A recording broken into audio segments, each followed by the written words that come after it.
Hey guys, it's me, Julie. I just wanted to take a few minutes to explain the information about broker services form. All this form is a consumer protection notice. We are required by law, if we're going to have an in-depth conversation with you about your property or any other property that you need details on, I am required by law to give you this consumer protection notice. That's all it is. It's a consumer protection notice to help you understand how a broker or an agent can represent you throughout a real estate transaction. First part of the form just tells you what type of license holder there is, and that's a broker or an agent. All agents, real estate agents, must be sponsored by a broker. The second part of the notice is telling you about our minimum duties and responsibilities. The next part of the form is just going to tell you the different types of representation that we can have. We can represent you as a buyer, we can represent you as a seller.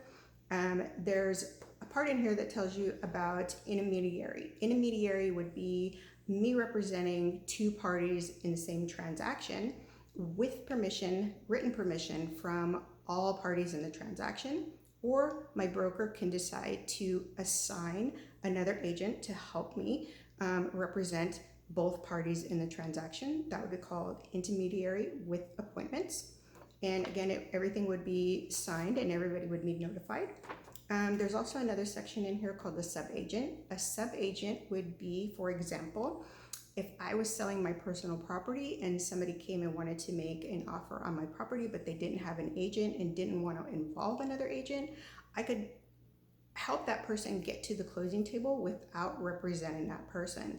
I would be representing myself as a seller and I would be the sub-agent in the transaction. The last couple of parts of the form is just to advise you that anything we do has to be done in writing. All conversations that we have, anything that we're going to do, put on contracts, offers, anything like that has to be in writing to avoid any kind of disputes.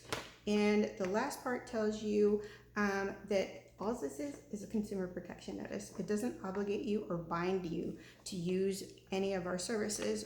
My services, any broker services, there's no obligation. All this is a consumer protection notice. So if an agent hands you this form, you can read through it and just initial or sign at the bottom that you acknowledge that you received this information and you understand what our responsibilities are and help you get through a transaction.